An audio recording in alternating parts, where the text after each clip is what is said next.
dans le prochain épisode de Demain nous appartient. Tandis que Loïse entraîne Adèle dans sa chute, François se pose des questions et Corentin tombe sous le charme de Camille.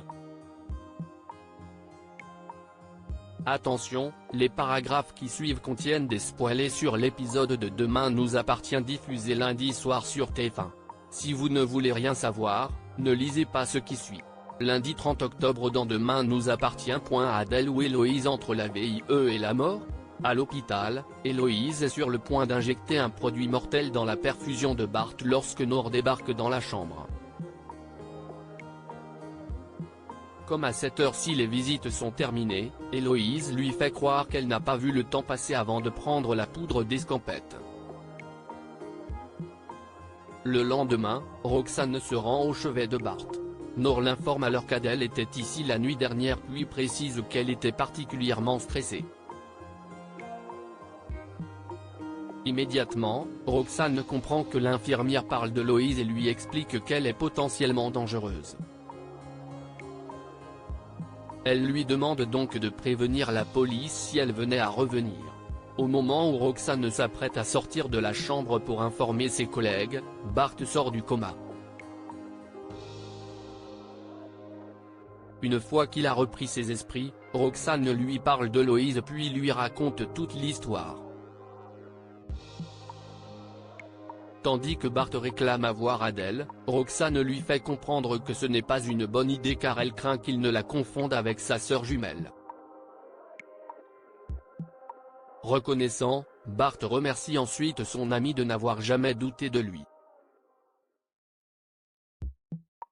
Peu après, Roxane se rend au commissariat où elle fait part de ses soupçons à Karim concernant Héloïse.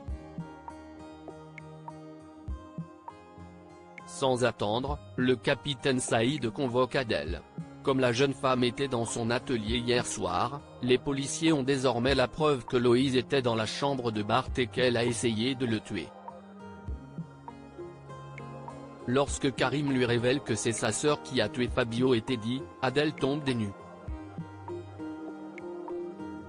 Selon elle, Héloïse serait incapable de faire du mal à qui que ce soit.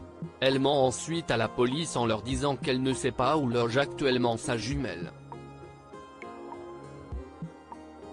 Sachant pertinemment qu'elle a menti, le capitaine Saïd décide de la prendre en filature avec Nordine. À l'hôpital, Adèle retrouve Bart et l'embrasse. Au moment où il évoque sa sœur Héloïse, Adèle reste convaincue qu'elle est venue le voir uniquement pour voir à quoi il ressemblait.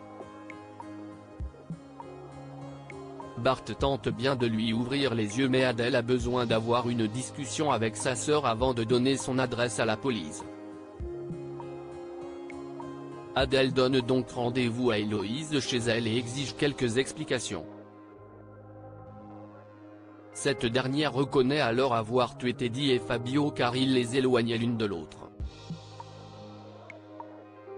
Un coup dur pour Adèle qui peine à retenir son émotion. À cet instant, la police sonne à la porte. Tandis qu'Adèle pousse sa sœur à se rendre, Héloïse refuse catégoriquement de finir en prison. Elle enjambe donc le balcon puis s'apprête à se jeter dans le vide. De son côté, Adèle approche et la supplie de ne pas faire une chose pareille. Quand elle lui tend la main, Héloïse lui attrape le bras avant de l'attirer vers elle et de se jeter dans le vide. Les deux sœurs chutent ensuite de plusieurs étages. Au sol, Adèle semble avoir amorti la chute de sa sœur et une énorme flaque de sang se répand. Les sœurs de Villeduc vont-elles survivre ? François se pose des questions. François n'a pas bien dormi cette nuit.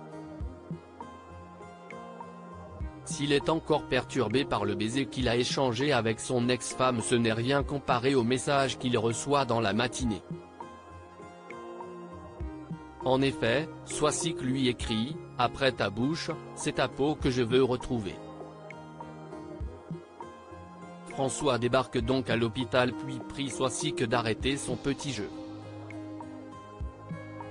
S'il reconnaît lui avoir rendu son baiser, le professeur de français assure toutefois que cela ne se reproduira plus jamais.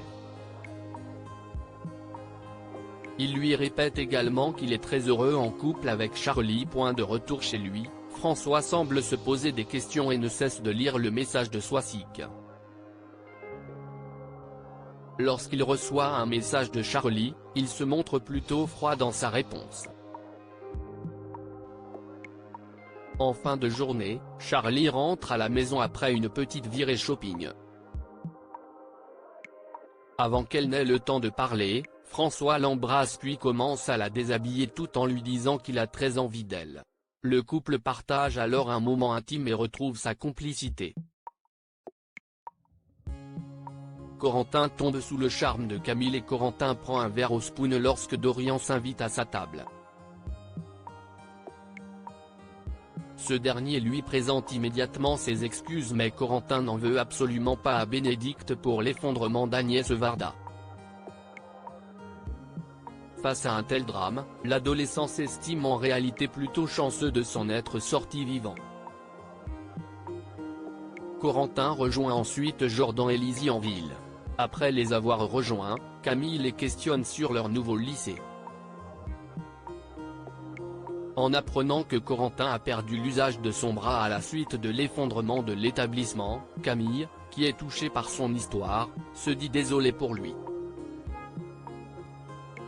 Pour sa part, Corentin n'est visiblement pas insensible à son charme. D'ailleurs, il l'avouera un peu plus tard à Jack et Lizzie. S'il la trouve belle, Corentin sait en revanche qu'il n'a aucune chance avec elle à cause de son handicap. De son côté, Camille a très bien remarqué que Corentin avait craqué pour elle.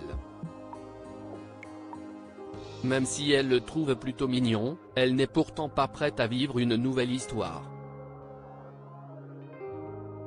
Nathan lui fait alors comprendre que cela pourrait l'aider à tourner la page mais la jeune femme ne semble pas emballée par cette idée. Non loin de là, Jack, Lizzie et Corentin jouent aux jeux vidéo chez les Roussel. Quand Audrey invite l'adolescent à rester dîner, ce dernier décline pour ne pas laisser son père seul.